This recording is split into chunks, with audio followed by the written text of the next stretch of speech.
Hi everybody, welcome to the Teacher Squad podcast. It's spring term 2024 and we're already on episode 3, but it's still January, Jane, it's dragging on.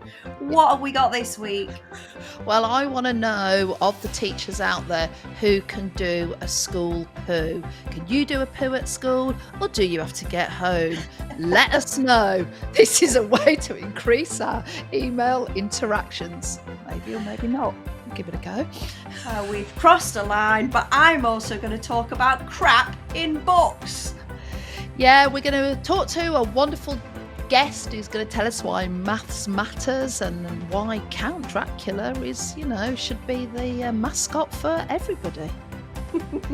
And then we're going to go on a bit of a righteous rant, and hopefully you're going to join in that rant with us. Lots to fit in, Jane. Shall we get started? If you've got a blanket, I will. Yeah. Got it. Let's do it.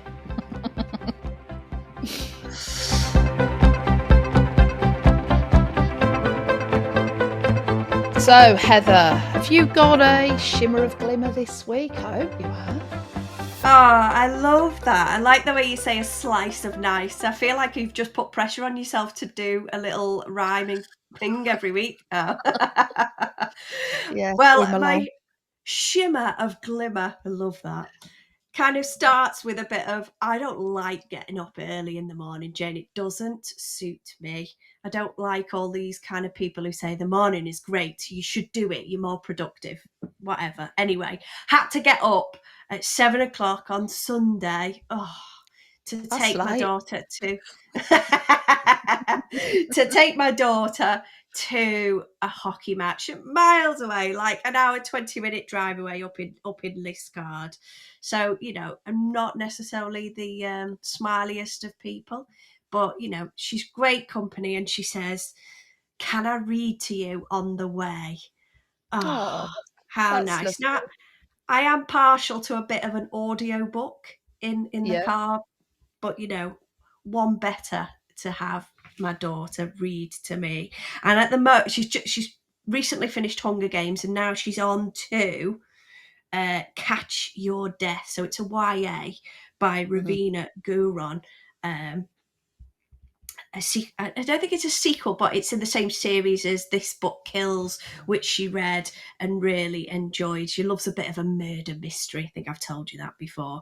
But it was just really nice to hear kind of her engagement and enthusiasm, and her to go, oh, I like it. It's got POVs, mummy. And I'm like, so like it goes from one character to this. POV is a bit of a trendy thing to say, isn't it? For absolutely. But I kind of, and she going, can I read this bit out? Can I read this bit out? And I don't read any YA. I read middle grade down. But it's just to hear the character voice and can see that connection for, a tween or, a teenager. It was really good. Here's one line, the beginning line, and I just got the tone. I've had some bad luck in my time, but I kid you not, the day I ended up at the Vanthorpe mansion was probably the worst string of bad luck ever.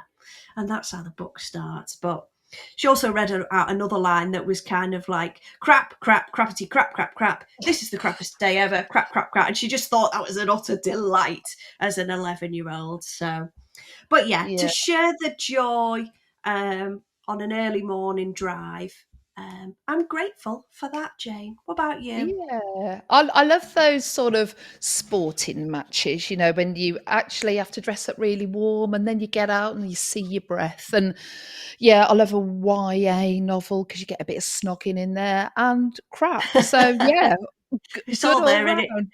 I was definitely wrapped up, Jane. I had like normal outfit on, but an extra leggings layer under the trousers. Had my coat on and the dry robe over the top. Super prepared. Which is all very well until the chafing starts. I find there's a lot of chafing when you start layering like that. Be careful. Oh, no chafing for me, but they won all the matches, which was amazing as well. So that is great. Yeah, well done them. Yeah, I've been really good. I'm getting into my January. I've been eating a little bit healthier for me, not for anyone else. You know, all of that jazz. And I've been doing a lot more vegetables. And Ooh. I keep saying broccoli and cauliflower. I think I've got florets. That's not my joke, but there you go. I can't believe you just did that.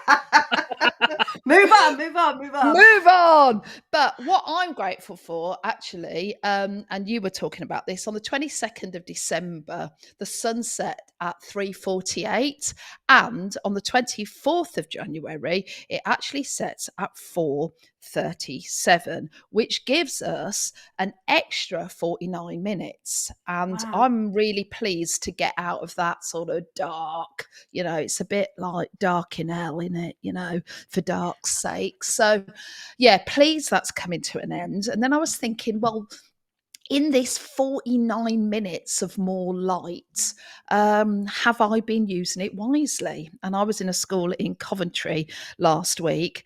And actually, when a school day ends and it gets dark, you feel like you don't want to be there so much and you want to Yeah. get home. But I did linger a bit longer, and I did find I didn't rush out. And 49 minutes, you know, like teachers are so good at squeezing so much in. I was thinking, actually, you got 10 minutes, you can unjam the photocopier. That's good, isn't it? I mean, like 10 error minutes. E. It's a Might take record. longer. Yeah. I just Oh, leave it for someone else and just hope I don't know who did that. oh. Wasn't me. And then I've got a theory, the teachers that can stay later and get like it done and not bring it home. I think they're the teachers who can do a school poo. And I am I am not anally retentive, so I was really good at doing loads of stuff there and then going home and like forgetting about it a bit more. But I think the people who have to rush home can't really school poo. So I think, that's an interesting survey if you want to put that on X, Heather. I know you like a vote. Uh, Yeah, but I'm not putting that yeah, on. I'm not putting that no, on. no, that's your reputation in tatters. But that 30 minutes, actually, I had, that if I feel a little bit fed up, I'm going to be a little. I had a little cry at the sink. Not a big cry, it was just one of those, Oh. oh, and a little tear came down. And a teacher went, "Are you all right?" I went, "Well, yeah, I think so, but not really. I don't even know what I'm crying for half the time."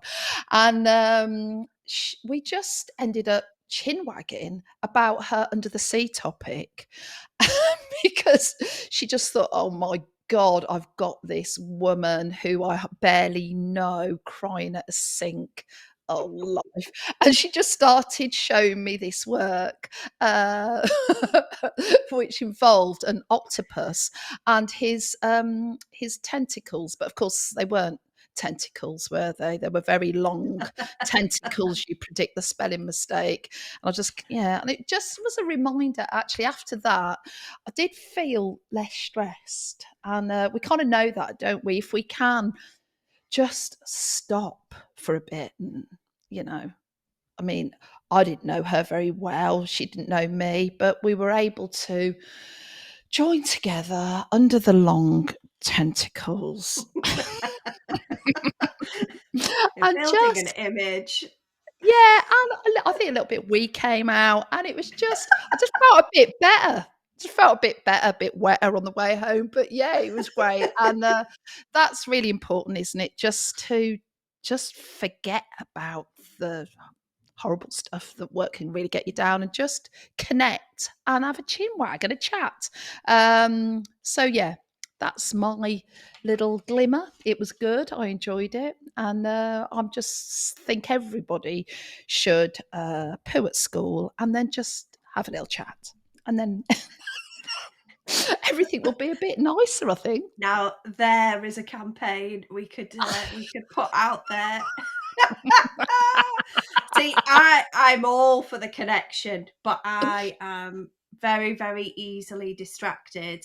And Yeah, I need to do the kind of put a note on my door, say, don't come and chat to me because I will talk to you for the 2 hours that I should be keeping up to date with my marking. yeah, But oh yeah, when you've had a tough day, head to the staff room, get a brew, and just connect with those like-minded people who are in the same scenario as you. Oh, yeah, it's good. And just to laugh, about yeah. tentacles and, All sorts whatever. of stuff. It's Yeah. good for you. It really is good for you. There's science, isn't it, about what it releases and what have you. And then sometimes you feel ready then to go and face the mountain of marking. What it releases, and in there lies another bit of poo advice. Yeah, I was just going to say, I have a strategy called I need to get my stuff done, and they're really massive ear defenders, and I just put them on, and I sometimes play yoga style music through them, which is basically Okay. if I'm wearing these, it's kind of back off. I am trying to concentrate. So it's a really good visual symbol, and I cannot Mm, vouch for that enough. There's my bit of advice. yeah, Yeah. definitely.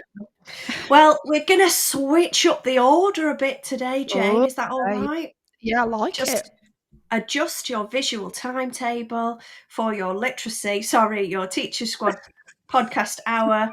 We're going to invite our guest in early because we're just excited to talk to her. Can I tell you who we've got visiting us today? Yeah, please do. So we have with us today Karen McGuigan, who is the founder of Maths for Life.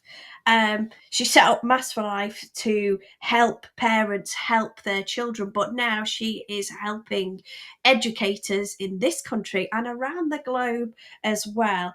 And it's designed for pupils with additional learning needs for whom the standard of the maths curriculum structure and the timescale makes it unattainable. So I can't wait to chat to her and find out a bit more about that. Shall we Great. invite her in? Yeah, come on, Karen, tell us all about it.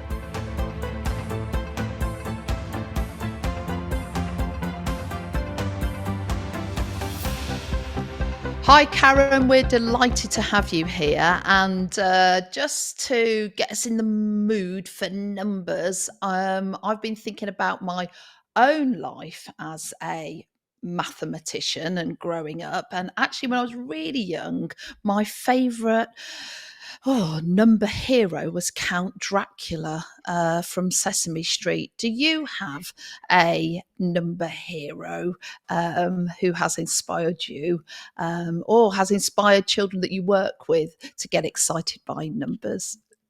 Oh, I loved Sesame Street and the Kite. He was a particular favourite, his droll kiting.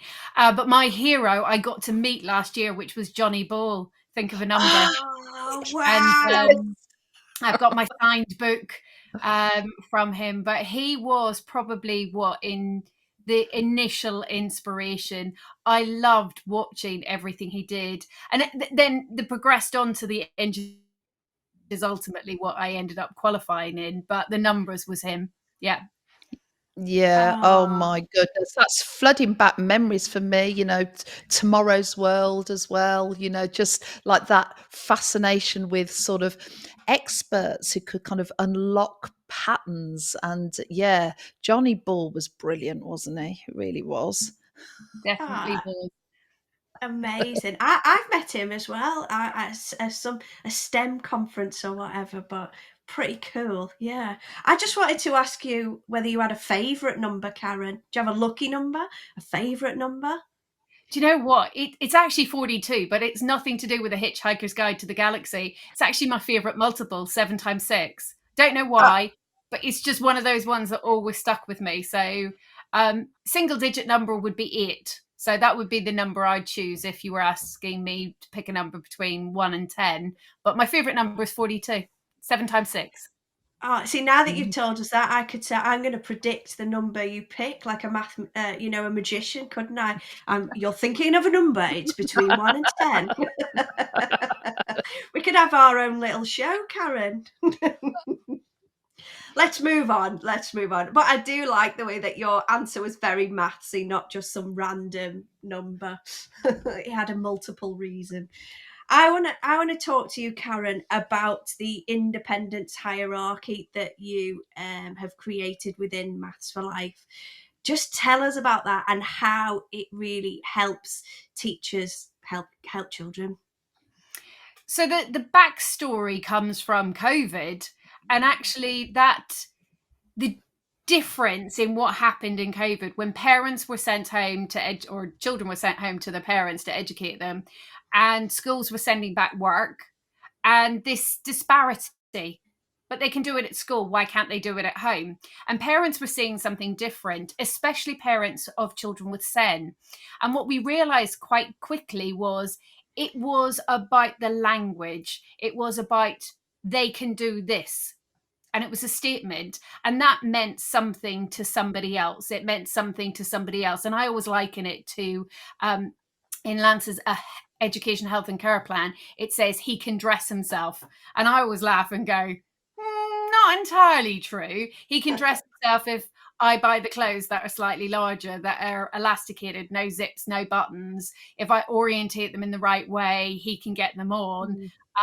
If he chooses to, he may not choose to get dressed. So that statement means something to me. It means something to a TA working with him, but it could also mean something to the council who are looking at his needs, or the Department of Work and Pension who are assessing him for disability living allowance. So we know that it can be interpreted in different ways. So with this in mind, when the statement says they can add numbers up to 10, that is a simple statement which says to me, okay, they can add up to 10. Now, does that mean as a number sum? Does that mean as a framed question? Does that mean in their head or with a maths aid? What does it actually mean? And this disparity in language is what the hierarchy of independence was trying to eradicate. So the hierarchy of independence is all about language, funny enough. And it's about the fact that you are able to articulate how much help you're given. So in any question that you do, you're able to make a corresponding statement as an educator to say, how much help did I give? And there are 6 levels. The first level is demonstrated, i.e. there was little or no interest from the student and the adult educator was demonstrating most of it. The next level is modelled, where there is no engagement from the student, but the adult's still taking the lead. At the next level, you've got direct prompts. So there's a difference between indirect and direct prompts. But for me, direct prompts, now the student's taking the lead, but the input from the adult is still giving maths help. So the words that they use is contributing to the understanding of the maths question. When you move to indirect comments, we recognize that quite a lot of students with SEN still need encouragement to do stuff, even though they know how to do it. A bit like the Lance getting dressed. Even if he can dress himself, he might not choose to. So again, this idea of the input is not directly helping the maths, but it's still encouraging the student to stay on track, to get the work done. And then the next level is assisted reading. And this is quite clear. This is about being a scribe. So it allows us to assess mathematical ability, removing the barrier of reading. So if a student won't access maths, not because of anything to do with maths, but they just don't like reading questions, then we remove that and we're able to identify that level. And the top level is independence. And, that's ultimately what we want. We want the ability of a student to do it entirely themselves, even if it is simple maths, because the argument is, for me, simple maths done accurately, independently in real life is more important than the ability to do quite complex maths with lots of help, because the real world doesn't work like that. And that's where it came from. But that analogy, it came from the ability to be able to hold a communication with everyone involved around a child and know exactly that we're talking the same language and we're understanding what level of help is being provided. Yeah, brilliant. I can see that being incredibly useful for everyone who's working with that child, from family, teacher, assistant, teacher, and making, I guess that helps the journey through the stages of progress to be a bit clearer. It does, and it really helps teaching assistants articulate how to get that improvement and progress by changing their own language and how they interact. So even by teaching them the difference between the direct prompt, and I love this as an example because I gave this presentation at Nason Live in front of a group of teachers. And I said, so as a teacher, if you go into your class and say, right, today, everyone, we're doing addition, have you given your entire class a direct prompt as to what you're doing? Yes, you have. How about you frame it differently and you say, so today, class, we're going to work on one of the operations. Can anyone tell which one it is? And get them to do the thinking, maybe using a couple of questions. So again, the TA who's working with the children and the teacher, it allows them to think through how their language is helping students without them realizing. And these things, which I can show to the screen, but fingers are a classic way we actually give direct prompts without even realizing we're doing it. Yeah. So a parent said to me, I was surprised when I did the assessment, my son didn't understand the word in between because he's forever sitting in between us and the sofa. And I said, oh, well, how does he sit in between you and the sofa? And she said, well, we normally move apart and he sits in between us. I said, so he sits exactly where you've made the space. Yeah. So he doesn't need to understand the word in between. He's actually following the direct prompts of actually moving aside. So that's where he's going to sit. So it's really interesting how in life we don't really understand how much help we give people by intonation, language, fingers pointing. So yeah, it really strips that away. So for an educator, it really helps them understand how they can move up that level of progress in doing the same maths but more independently, encouraging the student to do it more independently without removing, all of the help straight away, how to take it up stages. I imagine that educators who've used it have thought, well, this isn't just for maths. We can, as we're working with these children, we can apply that, across their learning. Absolutely. It's come back to me tenfold. When you start to use it, you can apply it to any subject at all. Mm. And in fact, Karen, life quite a lot yeah. as well. So I use it quite a lot to teach life skills to my son and realizing that how many times, so things like opening packets of crisps, he'll just come to me and say, open these, and I'll do it without even thinking. And now I'm pushing it back and I pinch them and he does then the next bit. So we're moving up that independence. Mm. Yeah, absolutely. And I think there's a lot in there that is supportive for kind of parents thinking, because we know that often as parents, as you're intimating there with like the crisp opening, it's almost like we very instinctively step in. There's a lot of kind of helicopter rescuing of children to kind of support them. And actually, we want to move away from that, don't we? And kind of move to a place where a bit more like a kind of a lighthouse rather than a helicopter. And we want to sort of guide their thinking. And I love the fact that we've got this kind of scale of scaffolded thinking about something, which leads me on to a couple of things.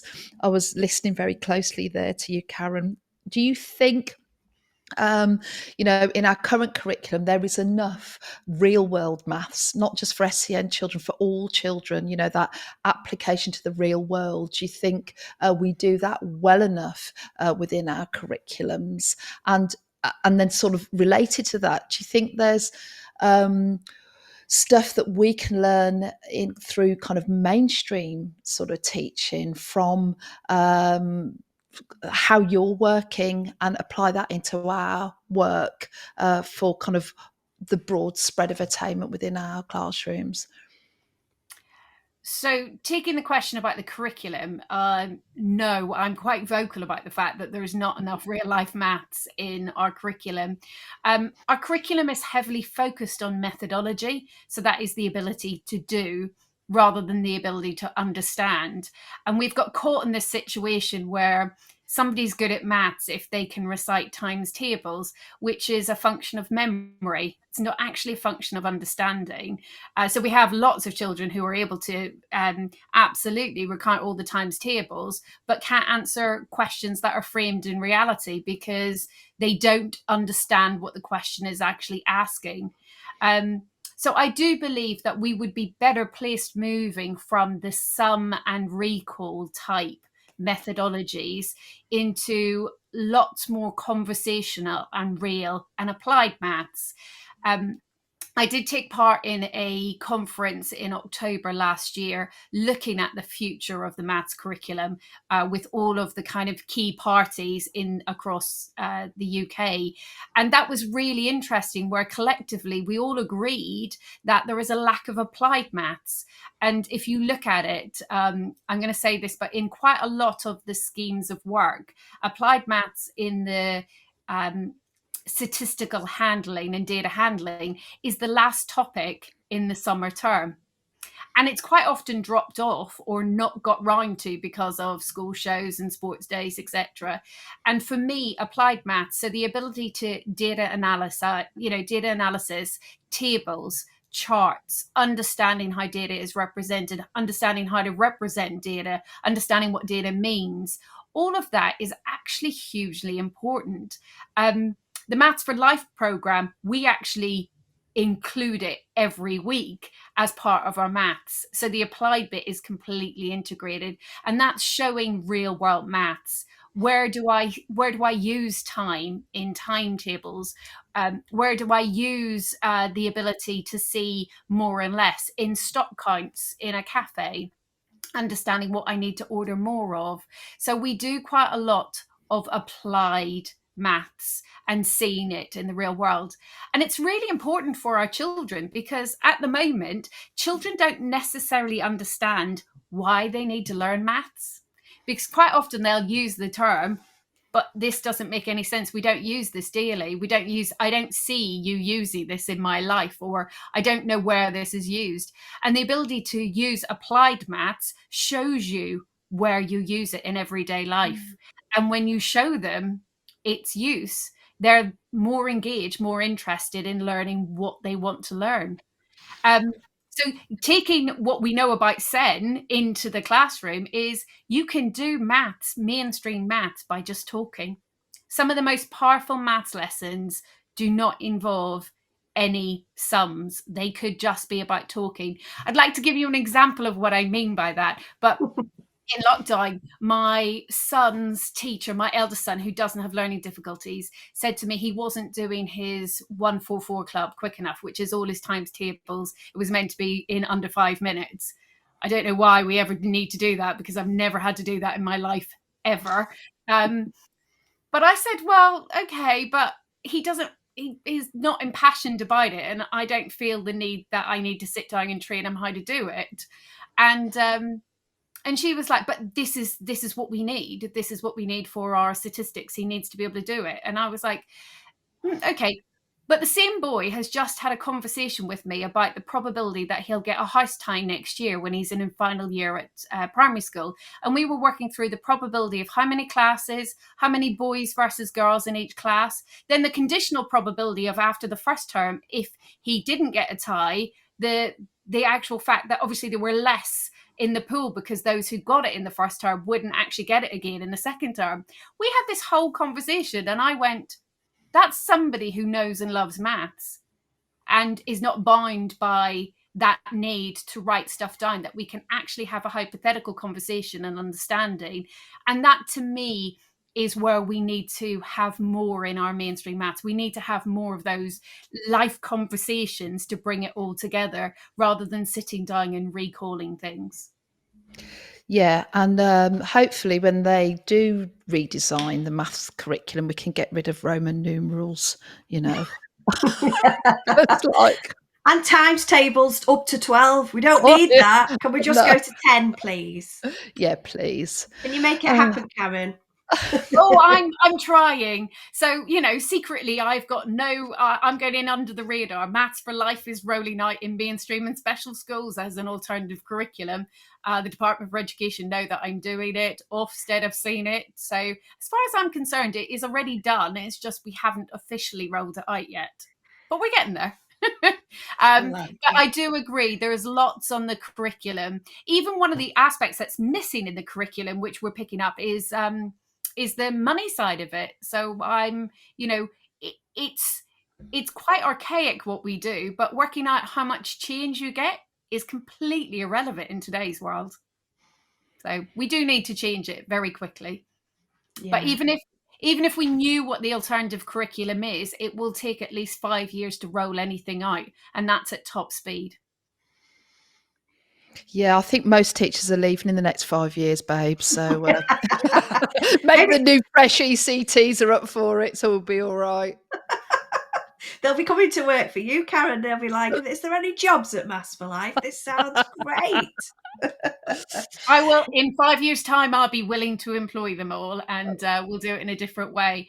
I'm very much, if I got my hands on it, I'd make all teaching profession just like you would in the real world. I'd give people flexible holidays. I would make it into a much more of a, kind of a realistic world that we live in. And I would have hybrid schools where online learning for some pupils is acceptable. And picking and choosing what you do is a much more kind of obvious choice for me, because, if you're doing things you enjoy, you learn. You're always engaged. So giving people flexibility, even from a younger age, as to what they do would be great. Are you involved in politics yet? Can we put you forward to be a minister? I have some friends who said they were putting me forward, even if in the next general election, if they're prepared to lose the money, they can put me forward. But in all honesty, I've got, that kind of, if I become an MP, that means my private life is open for scrutiny. Ooh. I'm not sure my parents want to know some of those things that I did in my 20s. Oh, see, now we're getting to the stage of the interview. We really want to ask these questions. What do you want to tell us? Tell us, never mind real maths, real life. Yeah. What did you do, Karen? Some of those real life experiences in my 20s have formed who I am today. So, yeah. I'm counting the notches on my bedpost. So I don't know what you're getting at there, babe. You might need to edit this bit out. Shall we move on? Your big goal, Karen, is to share the love of maths. So what's your big message for people? What is it that you're trying to get out there? I think maths has always been hard done by, and I bring it back to our generation. I'm going to put us all in the same, generation here, but we got taught maths in a way that just sucked the lifeblood out of it, and it still is. And maths is such a wonderful thing, but when you look at it, I'm just annoyed at how many people just find it a subject that they're happy to be rubbish at, or they're proud to be rubbish at, or they just see there's no point in it, when indeed every day they are using maths. It's just they don't relate what they do to maths. So I've got this, I'm on a mission to educate people about the maths around us, to say that you do love maths, you do use it all the time. Can we be open-minded? Can we open our hearts? Because as a generation, if we all have this attitude, it will rub off on the next generation and the next generation. And it's unfair of our 7 and 8-year-olds to have this idea that mummy or daddy doesn't like or can't do maths, so therefore it must be really difficult, and therefore I'll not even bother trying. I think it's really important that we change our relationship and think of maths as something that is beautiful, that can be fun. Sexy. Yeah. And those are the words that people use about the Maths for Life. So I know I'm doing something right. Did you hear that? Did you hear the word that Jane used? So we need to open our hearts that maths, Jane, is beautiful and sexy. Are you open to that? I'm ready for that. Sexy. I'm ready to do it all again. Yeah. Well, you know what? One of the things that we're going to be tackling later this year is adults, and because I keep getting approached by adults saying, "Please help me build my confidence back up," and ability to open your mind and say, "Well, let's give it a go, but let's go back to the beginning and relearn it a different way, a way that's engaging, a way that's fun, a way that if I'm doing fractions."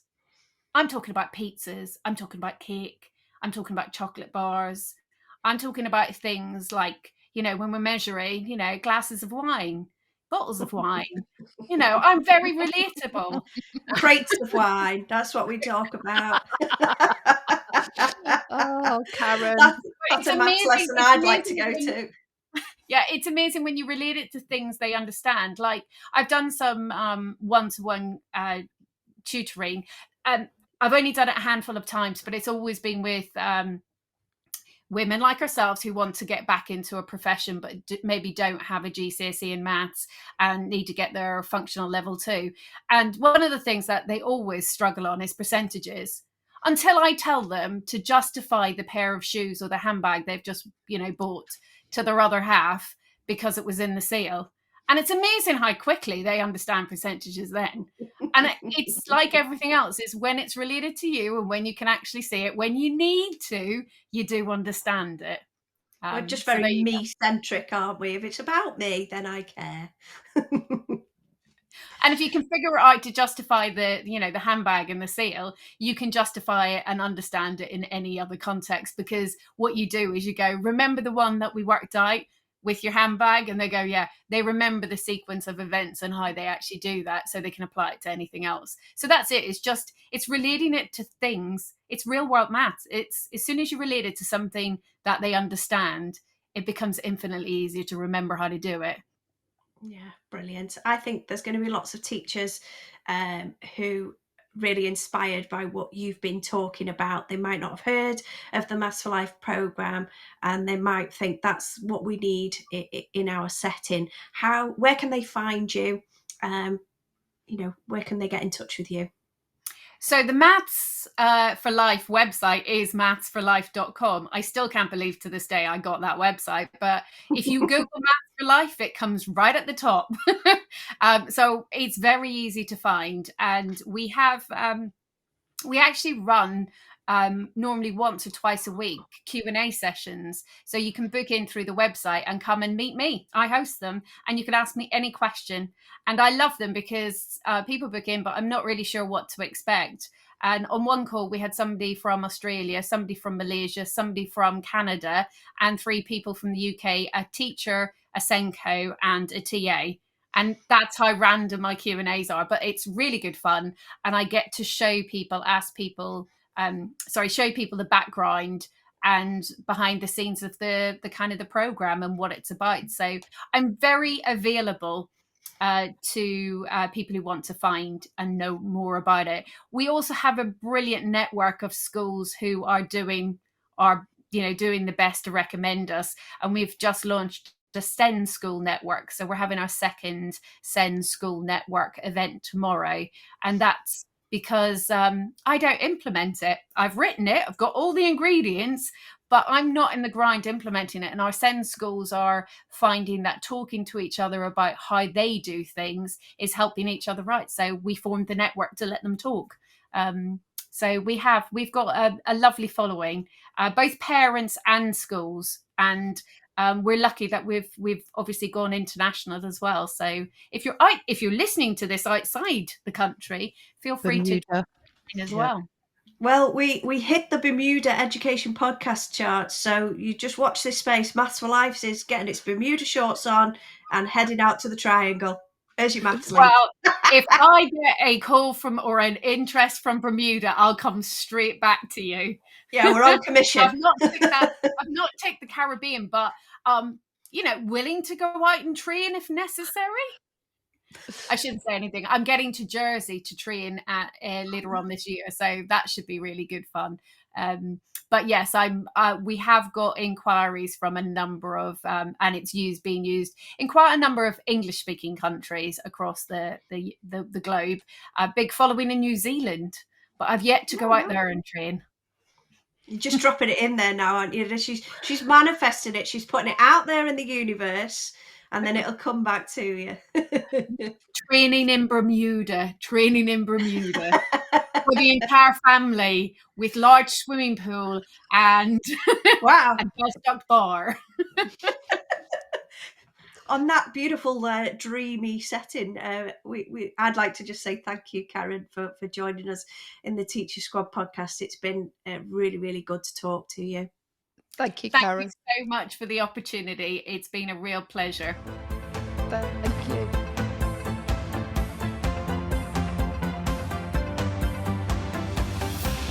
So, Jane, we said we were doing things a little bit different in this podcast, and we've switched things around, and we haven't got a sentence of the week as such, because we wanted to respond to something that's kind of important to us that's been out there in the news. So this week, or last week, the BookTrust, brilliant charity, reading charity, released an open letter addressed to the Prime Minister, Rishi Sunak, and Keir Starmer. And it was signed also by the previous children's laureates, big names like, well, Michael Morpurgo was spearheading it, and then we've got Mallory Blackman, Quentin Blake, Anthony Round, Lauren Child, Joseph Coelho, Cressida Cal, Julia Donaldson, Anne Fine, Chris Riddell, Michael Rosen, and Dame Jacqueline Wilson. I mean, big names standing by this open letter. If people haven't seen it yet, it's been covered by lots of press all over the news, the BBC, the Guardian, everyone's been covering it. Because go on the BookTrust site and you can see the open letter, and the BookTrust are calling for the government to commit to a long-term national investment in books and reading for the under sevens. This is particularly about the under sevens. Citing the cost of living crisis, and the wealth of research is out there about reading making that difference to children's lives. So it struck us. We thought it was really important, so we'd like to discuss it. You, as the Teacher Squad podcast audience, we would definitely like to hear what you've got to say on it as well. You can contact us via our emails or our socials. It would be really good to join in the momentum of this conversation, because it's really, really important. I put a post out on X, Twitter, a poll. Over 1,000 educators have responded to this and just asked the question: does the government need to invest more in reading in primary schools? I asked about primary schools. This BookTrust letter is about the under sevens. And what a vote! Overwhelming 94.7% agree that we need more funding. And there's lots of thoughts and comments there. Jane, what was your kind of response to this open letter? Yeah, I mean, I think we all know as educators that children who read regularly are more likely to overcome disadvantage. So we know that, and why under seven is so important is by the time children are 5, we can see that there is a difference between children's brains at 5, depending on their life with language. Or life without language, you might say. And basically, we can do better. Now, we know that Sure Starts were closed, and this was a stream of funding and support for young families and mothers, particularly, and fathers, of course, but kind of those early gifts of books. But if we think about children, before they are even 5, we know there are 3 component parts that will ensure children succeed with kind of our language code. And number 1, talking. chatter matters. And even I just think it's so fascinating, like truly fascinating, when children are 2 and 3 years old. If children have kind of rich experiences of talk, they have lots of morphology chunks. Like, we're not thinking, oh, we're teaching you morphology. Yeah. We're not thinking as parents, oh, we're teaching you, the smallest units of meaning. But just by listening to kind of voices and talk, they're hearing S on the ends of words and understanding that sort of plural, and ings and eds and ers and all that sort of. But that we know that talk's important. We also know that singing is critical, and kind of singing is winning for kids, all of that, nursery rhymes, your favorite songs, the singing in the car, the making up silly ditties. Kids are getting the melody of speech, they're getting the the rhythm of language. But it's just so sad that half of under 7-year-olds do not get a bedtime story.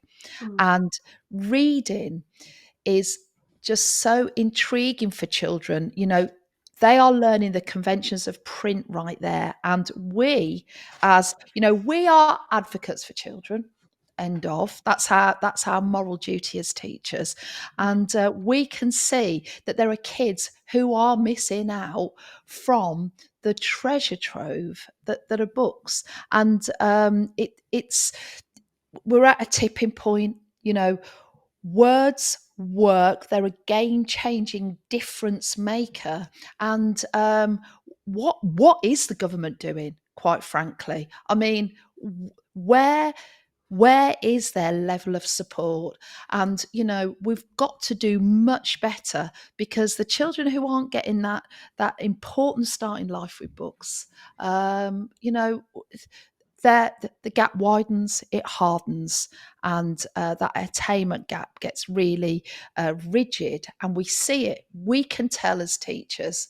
I mean, that's it, hands down. We can tell as teachers the children who have had books in their lives, and more has to be done to make sure it's a priority.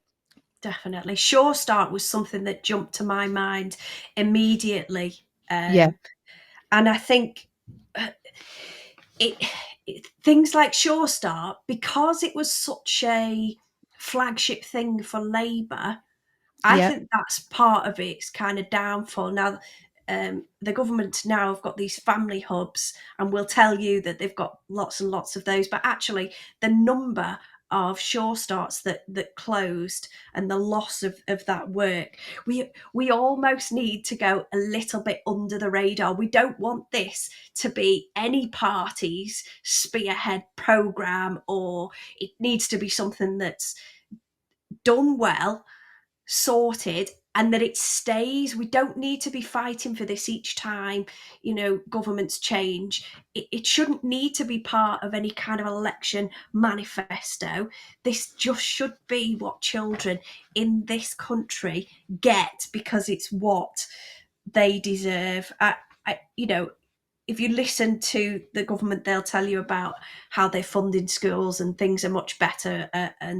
But the reality is, and all of the teachers that I talk to, school funding is a huge issue, and it is impacting daily life. Just this week, I saw on one of the kind of teaching Facebook groups a teacher saying, we've set up Amazon wish lists for the school community to support the school. And the teacher had written, like, I've put this, that, and the other on. Has anyone else got any other ideas? And when you're thinking it's a wish list, it should be kind of like extra desirables. Oh yeah, no, it was like pencils, colouring pencils, glue joke. sticks. We have an Yeah, ongoing joke about glue sticks, don't we? But it's just craziness when we are looking for. We've got basic teaching tools on a wish list. So then looking at budget for books and all that goes with this reading for pleasure culture, or on the X poll, lots of the people who were commenting were talking about a premium So like the sports premium funding that schools get, that's ring fenced for that purpose and that use, lots of people would like to see that, but for reading for pleasure. So the money, we talk a lot about what we've done with phonics, and there is funding out there. The English hubs, which are that a government initiative, there is funding there for schools who need to spend the money on phonics, and those English hubs do have a remit around reading for pleasure as well. But funding for quality range of books, upkeep of books, for author visits, for all of those things that build that reading for pleasure culture, I think that's what a lot of educators are calling for. And libraries, do we talk about that, Jane? That's what Yep. people want to see. Julia Donaldson, who was joining in this momentum for this open letter, talked about the fact, and we've said it before, it's compulsory, it's a legal thing, that there has to be a library in a prison, but not a school. But people going beyond that and saying we don't just need a library. Some schools have a room with books in. We talked about that when Martin Galway Yeah. was here. Yeah. It's more than that. Yeah. And we need to value the skill set that a librarian has. And, Yeah. and schools need librarians to be that heartbeat. You're not going to get many librarians in primary schools, though, are you, Heather? The value of and the knowledge that they can disseminate, and the getting the right book to the right child, and the promotion of language. It's just not there, but it should be there. I mean, there's so much work to do, and we are all behind this idea of that we're going on a language hunt, and we're going to catch some good ones. We want to be wordy, herdy, and very nerdy about it. But ultimately, I just think we're in very kind of in tipping point times as well, because we know that children have got screens, they're reading on screens. And I'll tell you now what we now know about the science of it's the letter Z, or Z if you're in America. It's the skim, it's the scan, it's the add a pelt, it's the skipping past. And then actually what is being missed? The slow, the beauty, the rhythm of language. And actually, if you keep just seeing reading as a kind of interaction with the screen exercise, which is just like lift the knowledge. Yeah, we've got to have knowledge, of course, but we can be overloaded with information and actually have this sort of lack of wisdom and knowing and reading. I've got many reading heroes, but Marianne Wolfe talks about, when an author invests their hard thinking into a book, and they're sort of crafting up this sort of diamond of work, and it's glittering to us.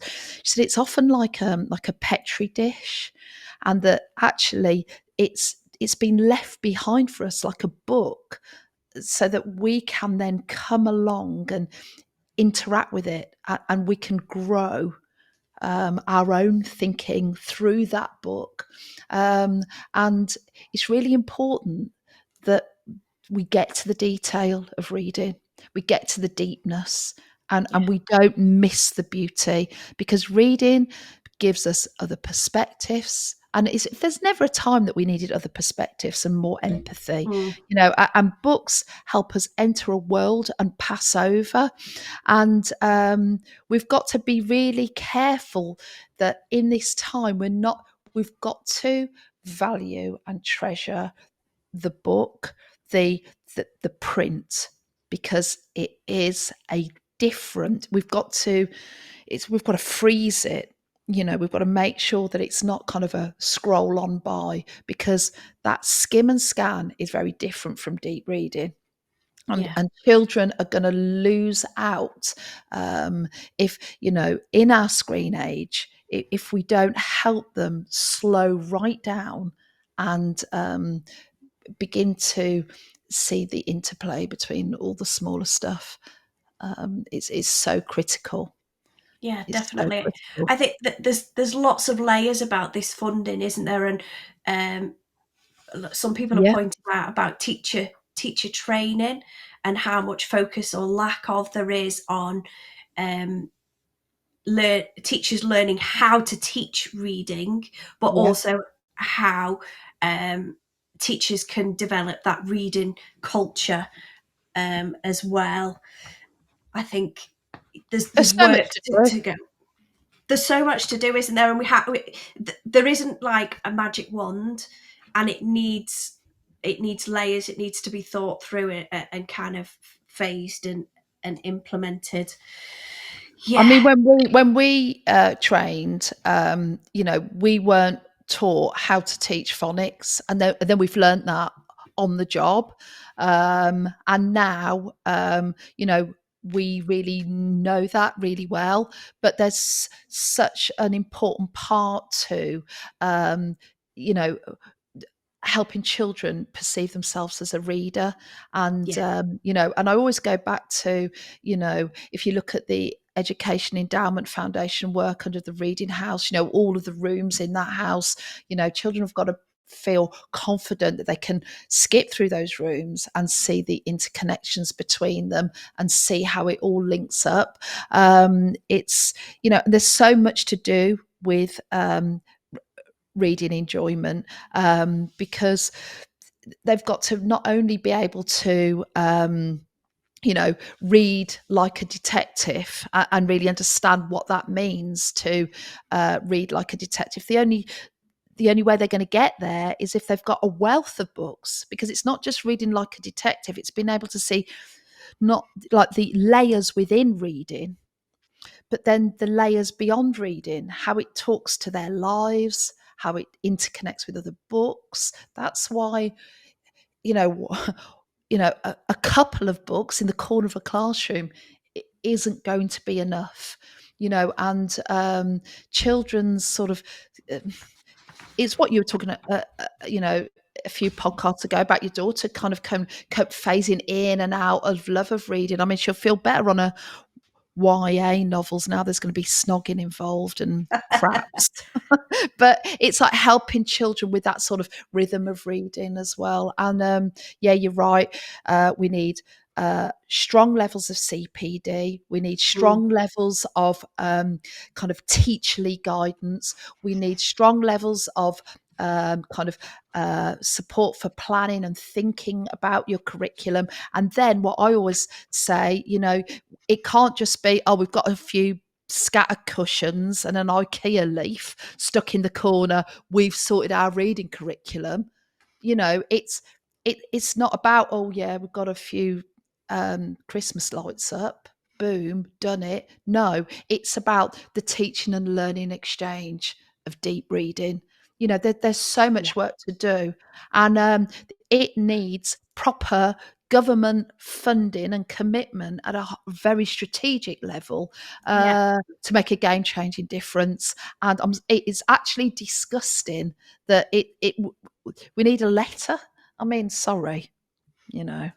Yeah, it just seems astonishing into 2024, doesn't it? And what Yeah, it needs to not be is that kind of token. Oh, we've done that. We've put new books in that corner. We yeah, can't have lots of schools getting a pot of money, go and do that, and they buy lots of stuff with it. But then that's it. They're left. This is continuous. This is ongoing. One final point that I just wanted to revert back to when I had some ideas in episode 11 about how mainstream media can support normalizing reading for pleasure. I think big companies who have funded to support that corporate social responsibility, they can be helping with this picture. That the government have a campaign and they're going to be telling parents about, the benefits of reading. But I think we have to be careful about how people perceive that as nanny state, and kind of you can almost get an against feeling, can't you? And actually, if it's in mainstream media and it's, people that they watch, they respect, that they like and see it as normal, I think that can be part of this move forward, so that we get away from only less than half of children having those stories read to them. Yeah, absolutely. I think you're saying we want some bigger celebrities than our children's laureates. Is that what you're saying? We want to. No, I think that it's fantastic. They're big celebs to me. Yeah. I think that those, but kind of, we know, we read those names out and we know who they are, but many parents will not know who those names are. They won't have heard of the children's laureates. But they will have heard of the people who are hosting kind of tea time programs, breakfast programs. That's the norm. Those are the things that go across the nation. And there's so much more that can be done, don't you think, in terms of messages around that? Absolutely. I think we've this is an important issue, and we wanted to give some time and talk to it, but we've just scratched the surface, haven't we? So do get in touch with us. Tell us what you think. Get your paper and pen out, or your email your local MPs about this. Let's support what the BookTrust, what the Children's Laureates are doing. Let's raise our voices and see if we can stamp our feet and make some noise. Yeah, absolutely. All for the amplification of that agenda. Thank you, Heather, for all your thoughts. I like it when you get a bit ragey. Oh, yeah. It's a bit good, that were. Noted. I'll tell you what, talking about how you're inspiring me, I just wanted to let you know that I've sort of done a Heather, and I've not come top of the charts for fashion because I'm actually wrapped in an electric blanket. I just thought, I'm doing a Heather here, I think. I'm going to just smile at that and go, yes, I've got my blanket with me as well. But I'm going to be really insulted that you just said I'm going to do a Heather and not be top of the fashion charts. Was that a bit of a cowbag thing to say? That was a real cowbag thing to say, Jane. What you're trying to say is that I'm not fashionable. Listen. Oh dear. I'm doing me, babe. That's what you say. You do you, babe. We better make me feel better. Come on, you do your wonder of words. Make me feel better. Okay. Ursula Le Guin, who is an American story author, and I just want to share this little bit of a speech that she said when she got the National Book Awards in New York, and she was introduced by Neil Gaiman as a giant of literature. And it seemed really fitting to talk about this speech, because she talks about the importance of an uprising of words, and that it is in art that we can begin to send out messages to the real world. And if we do it well enough in the art world, then a tsunami can form and it can swell and spill over into the real world. She's being defiant and angry. And I don't know if you can see this image of her. She's also in a blanket that's not very fashionable. I was warming to you then, Jane, but then you just whipped the blanket from underneath me. Keep you on your toes, babe. Okay, so this is Ursula Le Guin's words. Hard times are coming when we'll be wanting the voices of writers who can see alternatives to how we live now, can see through our fear-stricken society and its obsessive technologies to actually other ways of being. and even imagine real grounds for hope. We'll need writers who can remember freedom, poets, visionaries, realists of a larger reality. Right now, we need writers who know the difference between production of a market commodity and the writers who understand the practice of an art. Developing written material to suit sales strategies in order to maximize corporate profit and advertise is not the same thing as responsible book publishing or authorship. Yet, I see sales departments given control over editorial. I see my own publishers in a silly panic of ignorance and greed, charging public libraries for an e-book 6 or 7 times more than they charge customers. We just saw a profiteer try to punish a publisher for disobedience and writers threatened by corporates.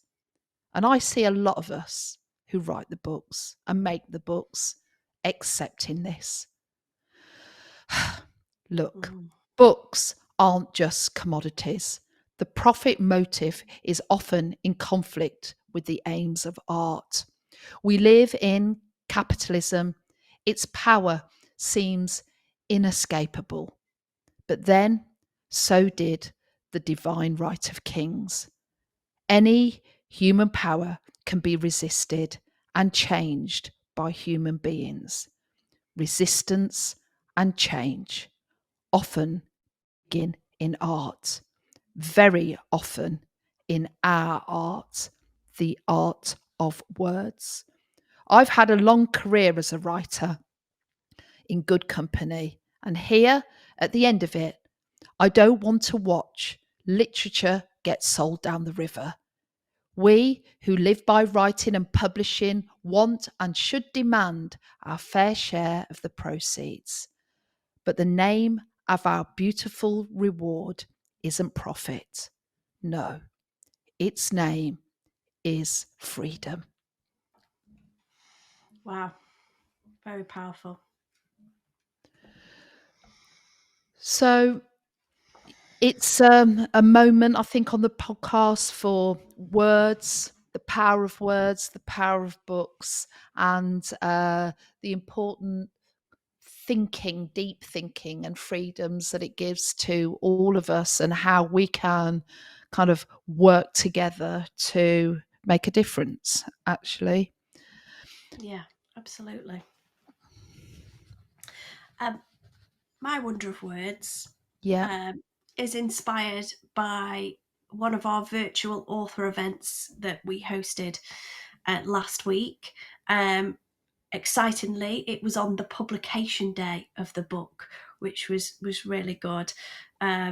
So I'm going to share with you from this book, which is Beastlands Yeah. by zoologist Dr. Jess French. It's her first middle grade outing, Race to Frostfall Mountain, and I love doing these events. I'm so fortunate to get to do them, but to see the pupils really engage and be excited, and the book is fabulous, and the author event was really good because she was just sharing of it and where it came from, but also tapped into, she was mentioning words like classification and habitat, so teachers were lapping that up to make connections as well. One teacher emailed me after the event and said this was the first event that I have attended and I thought it was brilliant. It was supposed to just be my year 5 class, but year 6 joined in at the last minute and we all loved it. And our sound was pretty quiet. They had problems with their technology, but all of the children were so hooked and engaged, and lots of them have been talking about the book and want to buy it. I'm so pleased, as reading for pleasure is something I'm trying to push at the moment. The links made are perfect for our science and geography topics next half term, so we're looking forward to using the book in class. So that was really nice and inspiring. So it's published by Piccadilly Press, and on the back, you get the blurb, but you also get this kind of little very finite summary, just 3 phrases. So it says soaring adventure, unlikely heroes, mighty beasts. And I thought, so it's great to draw people's attention to those, to kind of suck the readers in, or you could get your reading ambassadors to do that kind of wrapping up and put those on the front for those kind of blind date options. Yeah, brilliant. But I'm not going to read it to you, Jane, because I have the permission from Jess to share her voice reading a little bit of the prologue. Some of you might recognise Jess not as an author, but as a CBeebies presenter. So she used to host, I don't know whether it's still on, a Mini Beasts CBeebies programme. Feel us out, what's about. So some of you may recognise her voice. I'm hoping that this is going to work. Let's make sure that the sound's up. So this is Jess reading the prologue from her new book, Beastlands. Prologue. Before there were people, there were beasts. Before there were beasts, there were plants. Before there were plants, there was an island. Before there was an island, there was ocean. In the first age, an island was born, made from the fiery lava of underwater volcanoes. It rose from the sea in a roiling dance of steam and waves. When the molten rock finally cooled, it formed a mass of land that was barren and lifeless, except for a tendrillous purple fungus that lay deep in its heart. Gradually, the fungus sprawled its way up through the earth and over the land, new life sprouting in every place it touched. In the second age, the plants came, flourishing in the rich volcanic soil. On the slopes of the island's only surface volcano, Mount Itaria, there grew a turquoise jungle strung with climbers and vines. In the south was a deciduous forest, where the leaves turned red and gold as the seasons changed. And to the west, the banks of the watery fjords were colonized by mosses, lichens, and enormous flowers. In the third age came the beasts, from tiny creepers scuttling over rocks to treetop acrobats leaping from bough to bough. They evolved to thrive across the island's many habitats. Huge winged creatures ruled the skies, while colossal ocean beasts lurked in the shadowy seas. Beasts were everywhere. The air was thick with the scent of them, and their squeaks and roars echoed through the mountains and forests. Ooh, there we go. Lovely descriptive language, isn't it? Yeah. The smell of a beast. Exciting, if anything. Whatever gets you going, Jane. Whatever gets you going. Oh, I've loved today. Thank you for your rage. Sorry I upset you about the blanket. Love you. Sorry. Well, you've got to come back from that, Jane. But no, it's okay to have a bit of righteous rage, isn't it? I think you know, when you're standing up for the right things, it's very important. Yeah. Can I just shout out for any early career teachers who are listening? I have put out a course for ECTs on bringing that reading for pleasure culture into your classroom. It's going to take place on the 8th of February via Zoom at 4:00, just for an hour. We're going to get together and it's just £10.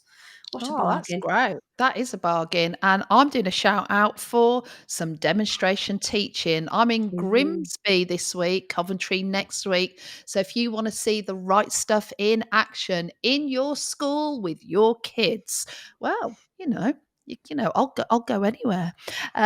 So yeah, get in touch with us. You know, we're out there. You can find us. I've got 2 emails, but I best do the podcast one. Jane at the Teacher Squad podcast.co.uk and Heather. .com. Shut up. It's Heather at the Teacher Squad podcast.com. Muck that up. I said muck. PG. Right. Do you know what that is? It's karma. It's karma for the blanket comment. Can we go home now? Yeah, I think we should go home. And we're all good friends just before anybody emails and says, don't fall out with each other. There's Make lots of love friends. between us. Yeah, there's Aw. loads of love. Yeah, of course. Yeah, I'm going to get under her blanket one day. That's how much Woohoo! love there is. So it's big love From Heather and Heartbursts. from Jane. See you next week.